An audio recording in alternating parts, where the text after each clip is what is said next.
ആദ്യം തന്നെ കുറച്ച് എണ്ണ ഒഴിക്കുക. എണ്ണ ചൂടായതിനു ശേഷം അതിലേക്ക് സവോള ആഡ് ചെയ്യുക. ശ്രദ്ധിക്കുക, സവോള നല്ല രീതിയിൽ കനം കുറച്ചരിഞ്ഞതിനു ശേഷം മാത്രം ആഡ് ചെയ്യുക.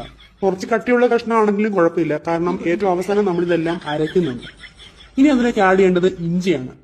ഇതിൽ ശ്രദ്ധിക്കേണ്ട കാര്യം, നല്ല രീതിയിൽ ചോപ്പ് ചെയ്ത ഇഞ്ചി മാത്രം ആഡ് ചെയ്യുക. ഇനി നമുക്കിതിലേക്ക് മസാലപ്പൊടികൾ ആഡ് ചെയ്യാം. ആദ്യം മുളക് പൊടി, കുറച്ച് മഞ്ഞൾപ്പൊടി, പിന്നെ ഉപ്പ്. ഉപ്പ് ഇപ്പോൾ ഇടേണ്ട ആവശ്യമില്ല, ഏറ്റവും അവസാനം